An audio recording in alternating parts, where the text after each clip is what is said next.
नमस्कार विद्यार्थी मित्रांनो, सगळ्यांना गुड मॉर्निंग, सगळ्यांना शुभ सकाळ. मित्रांनो, आपण चालू काळांचं पेशवेस पाहत आहोत. कंटिन्युअस टेन्सेस किंवा प्रोग्रेसिव्ह टेन्सेसचं पेशवेस पाहत आहोत. यापूर्वीच्या दशकांमध्ये आपण प्रेझेंट कंटिन्युअस टेन्सचं पेशवेस पाहिलंय, त्यानंतर आपण पास्ट कंटिन्युअसचं पेशवेस पाहिलंय. या दशकेमध्ये आपण फ्युचर कंटिन्युअस टेन्सचं पेशवेस पाहूया.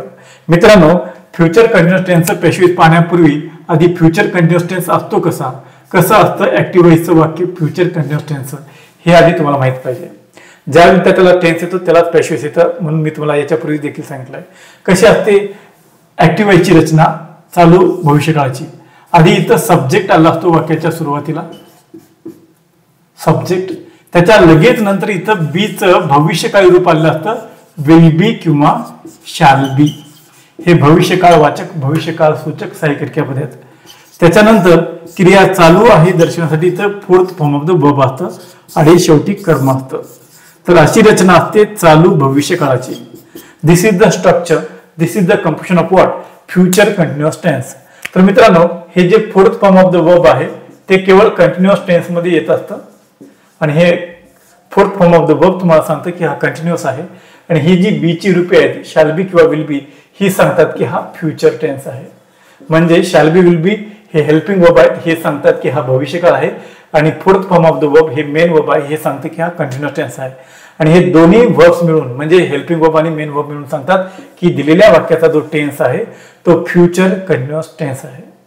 मित्रांनो, मग आता फ्युचर कंटिन्युअस टेन्सची रचना कशी असते पाहिले एक उदाहरण पहा. Future continuous tense, I shall be riding a bike. मी दुचाकी चालवत असेन. If you study this sentence you come to know that this sentence belongs to future continuous tense. पहा, हा चालू भविष्यकाळ आहे, हा करता आहे, हे बीचं भविष्यकाळी रूप आहे, हे fourth form of the verb आहे, हे ऑब्जेक्ट आहे, हे चालू भविष्यकाळाचं वाक्य आहे. मग या वाक्याचं पॅशिवाइज कसं करायचं? तर मित्रांनो, चालू भविष्यकाळाचं पॅशिवाइज केले जात नाही. तुम्हाला सांगायचंय काय मला? तिथं नोट लिहून घेऊ शकता तुम्ही, तिथं नोट घेऊ शकता, नोट लिहून घेऊ शकता, सूचना लिहून घेऊ शकता की या काळाचे म्हणजे कोणत्या काळाचे? चालू भविष्यकाळाचे फ्युचर कंटिन्युअस टेन्सचे पॅसिव्ह व्हॉइस. काय? पॅसिव्ह व्हॉइस केले जात नाही. होत नाही असं नाही, केले जात नाही, करत नाहीत. पहा, त्याला व्याकरण दृष्ट्या मान्यता नाही.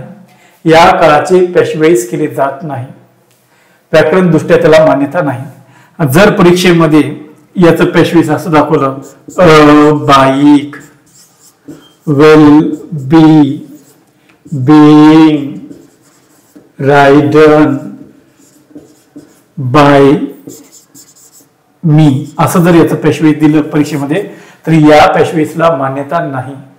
म्हणून तुम्ही नन ऑफ दीज म्हणा. जर असला पर्याय जरी कुठं असला तरी हा चुकीचा पर्याय आहे. आणि म्हणून तुम्ही जर ऑप्शन असेल तिथं हे पर्याय देऊन सुद्धा जर ऑप्शन असेल यापैकी नाही नन ऑफ दीज, तर नन ऑफ दीज असं म्हणून या, हे आपलं उत्तर नसणार आहे. याचं पॅशिवाइज करता येते पण त्याला मान्यता नाही. म्हणून तुम्ही काय करायचंय? या वाक्याचं पॅशिवाइज करायचं नाही. या वाक्याचे पॅशिवाइज केले जात नाही. समजलं? मी तुम्हाला प्रस्तावनेमध्ये सांगितलं होतं की इंग्रजीमध्ये 12 काळ आहेत. 12 पैकी 8 काळांचं पॅशिवाइज होते आणि उरलेले जे 4 काळ आहेत त्यांचं पॅशिवाइज होत नाही. कुणाकुणाचं? चालू भविष्य काळाचं, चालू पूर्ण वर्तमान काळाचं, चालू पूर्ण भूतकाळाचं, चालू पूर्ण भविष्य काळाचं. म्हणजे फ्युचर कंटिन्युअस टेन्सचं पॅशिवाइज होत नाही, प्रेझेंट परफेक्ट कंटिन्युअस टेन्सचं पॅशिवाइज होत नाही, पास्ट परफेक्ट कंटिन्युअस टेन्सचं पॅशिवाइज होत नाही, फ्युचर परफेक्ट कंटिन्युअस टेन्सचं पॅशिवाइज होत नाही. तर मित्रांनो, अशा रीतीनं चालू भविष्यकाळाचे पॅशिवाइज केले जात नाही हे सांगण्यासाठीच मी आजची तासिका घेतली होती. हे लक्षात ठेवा. आजच्या तासिकेमध्ये आपल्याला फक्त जास्तीत जास्त 4 ते 5 मिनिटं शिकता आलंय. इथं मला सांगण्यासारखं काही जास्त नव्हतं. फक्त हे तुम्हाला सांगायचं होतं की या काळाचं पॅशिवाइज होत नाही. तर मित्रांनो, चालू काळांचं आपण पॅशिवाइज पाहिलंय, साध्या काळांचं पॅशिवाइज पाहिलंय. याच्या पुढच्या तासिकांमध्ये आपण परफेक्ट टेन्सेसचं पॅशिवाइज पाहूया, पूर्ण काळांचं पॅशिवाइज पाहूया. थांबतो मी इथं. धन्यवाद. थँक्यू.